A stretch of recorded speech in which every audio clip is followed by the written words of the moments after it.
Coach, was that the biggest win of the season so far? Yeah, probably. I think, you know, RPI, KPI, all the things were evaluated by. You get somebody that's whatever they are, 39 and 7 or 6 or whatever, and you filter that into your winning percentage and get a win while you're doing it. It helps, you know. And so it's only one, and got to get ready to play tomorrow. But it's a good win, really good win tonight. What can you say about the job that Ashton Larson, Stephen Lyle, and Jake Brown, those three freshmen? I like it. I like it a lot.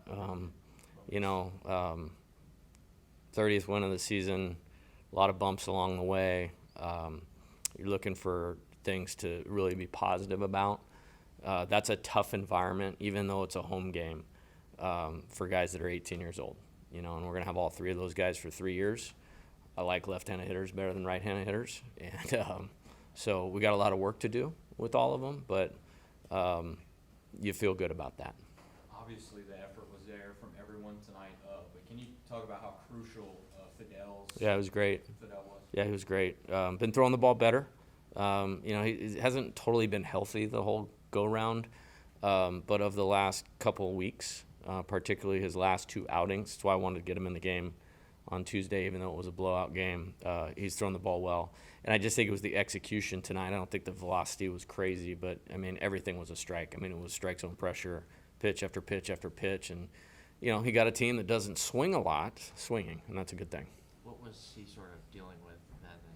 I'm not going to get into it. I'm not going to get into it. Sorry, it's not going to. It doesn't help us. So. And also with Fidel, I mean, was part of the reason why you want to turn to a guy like him because he has such a kind of a different look than Gage? Yes. I mean, I think everybody's a different look than Gage on this team, and that's a great thing. And he competed again tonight and had some early adversity with the home runs and responded really well and got us, you know, deep into that game. Had he gotten that guy out, we would have left him in, you know, for another hitter to try to finish 6. But, you know, Camarillo squared him up pretty good twice. And so you go to Fidel there, and he top-spinned it, which, you know, kept the ball in the yard, kind of like Thatcher did to the Auburn guy last week. And on the night like this, as it's getting warmer and the ball's flying out, the pitch execution allowing him to do that is awesome. And then he, you know, finished that inning and then was able to, you know, get a couple outs in the next inning, which was great. What did you like about your guys' approach with runners in scoring games? That was great. Slow, under control, using the big part of the field, and look like hitters. You know, Josh has really picked us up. That's why he's kind of sitting in that spot in the order. You know, I tell you, for 3 years, it's always been a default mechanism for me, no matter what the statistics say, is like when we need it, and we need it every game, but when we really need it, you stick him in there. And that's where we are right now. We're in playoff baseball. And, you know, he's delivered, you know, here 2 of the last 3 SEC games, and really more than that. So that's a good thing for our team.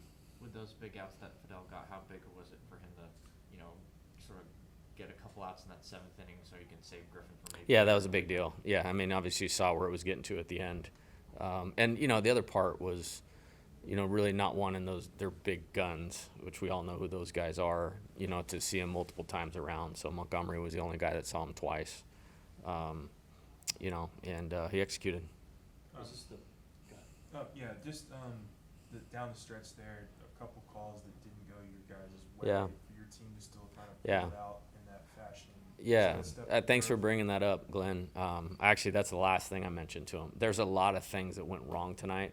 I've never seen 4 video review calls overturned in a game, let alone against one team. That's the home team. I was one of like 11,000 not happy on any of those 4, particularly the last one. But Lavalette runs better than you think. We actually moved Steven in a little bit.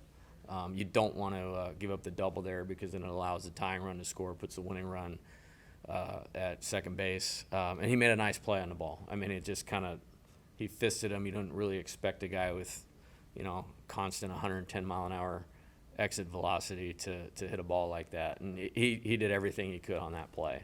And, you know, luckily for us, we got a pretty good guy at the end of the game. And he moved past it and executed. And that's what we need to do, and we did a lot of that tonight.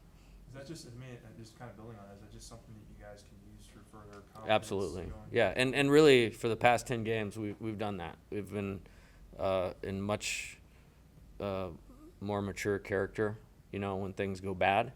And tonight was probably the biggest example of us, showing that that's who we are. Was this the best defensive game of the year? I don't think so. I think we made a couple mistakes. And we've played pretty good defense, over the last 10. I don't know where we sit as far as team fielding percentage or anything like that. But the throw in the dugout allowed the guy to go to second base.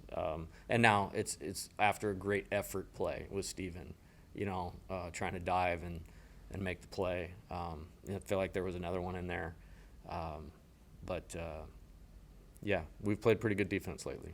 You can sense that kind of gotta have it though, right? When they make plays like that. Yeah. You know? Yeah, 100%. And again, winning and losing doesn't always have to do with when you're winning, you care about it more, and when you're losing, it's not that. It literally comes down to execution and growth. And, we're not a young team, but we're a team that we have some young players playing, and we have guys that were on the team last year that are playing in much different roles than they did last year. And, they didn't have a lot of grace period, to kind of figure it out. It was thrown down on them, and, sometimes you got to get scarred, cut, bloody, messy. But, I think I've said this before, in the messy is where the development happens. And would I've liked it to happen a little bit sooner? 100%, but it didn't.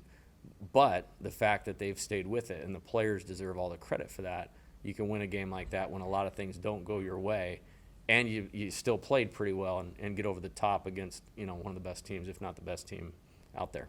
You guys kept down Montgomery for the entire game, went over 5. What was sort of the key to that, do you think? I think we flooded the zone, and we threw multiple pitches in the zone, and so it just was maybe hard for him to get on anything. Was the explanation of the Travinsky ball that the fan reached over? Yeah, so the reason I went out there, I didn't hear him when he said he's out because of fan interference. And then I saw the third base umpire going hey, this is a home run. And so I thought they called him out because they actually threw the ball back in and tagged him. And I was like, you guys have to get this right, because he was reacting to the umpire. Otherwise, he would have just stood on second base. Then they explained it to me. It was the fan interference out. But I liked seeing that section packed out there, and whoever it was, we'll forgive them and hope they come back tomorrow. When you see a team kind of make a couple mistakes there at third, and you guys capitalized on those opportunities, does that calm the guys down, knowing that hey, this team isn't always perfect?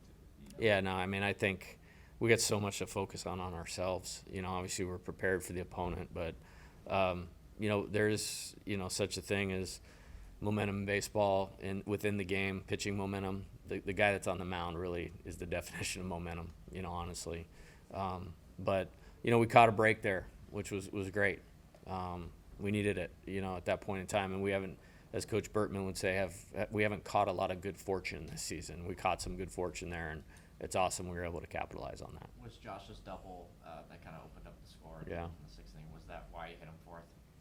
Yeah, I think so. Like I said, it's a controlled heartbeat. I think he's better right now than he's been in the season and really in his entire career, and really has an ability to slow the game down. And we have power on our team. We're still working to have more great hitters, but in that 4 or 5, those guys are usually going to come up with guys on base. I literally just like having somebody I trust to take a great at bat, and I really trust Josh to take a great at bat. How huge was it for you guys actually getting the runs with nobody outs, and not just not have it be like a fly out and then maybe scores 1 run and now you're Absolutely massive, yeah. And those inflection points in the game, whether it's getting off the field with 2 outs and runners on base for the other team, or just slowing down and hitting a low liner the other way, when you're going through that, whatever, Mississippi State, Arkansas, or Florida, Arkansas, Tennessee, Vanderbilt, whatever, we didn't do as much of that as we needed to win, but now we are. And you just, the presence looks completely different, and I think that's a good sign of guys like Steven and Josh they're continuing to get better. With Ryan Prager, what kind of made him tough to start the game? Yeah, it's just all 3 pitches in the zone, and when they're not in the zone, they're on the edge. So he's making the hitter make a decision every single pitch, and that's what the best pitchers do, and that's why he hadn't lost, until tonight. Even if he's not like a high velocity guy necessarily.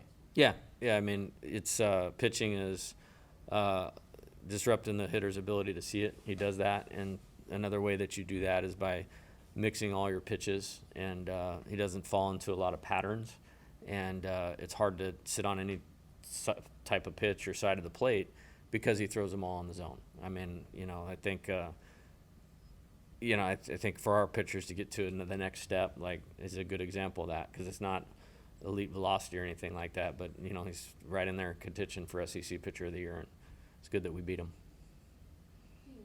Thank you. All right. Can I? Yes, you Sorry. can. You're bigger than me. So. Just you mentioned momentum there, and then contagious at bats earlier this week, and you haven't had that very often against elite teams. It seemed like you did tonight, though. Would you agree with that? 100%. Yeah, and even like we didn't sputter, but in the first inning, I think we went 6 up, 6 down to start the game, and then Steven walks. Jake walks right there. I believe those were both with 2 strikes. And so for them to really be in tune with what we were actually trying to do and set the table there was great. And then Ashton, 2-strike hit, to load the bases up, and then we got the good fortune and allowed us to get back in the game, and they just look settled. They look way more professional in what they're doing, and if you do that and slow the game down, those at bats are going to start to come, and that's a really good thing for us moving forward. Thank you, Coach. All right, thank you, Thanks, guys. Coach.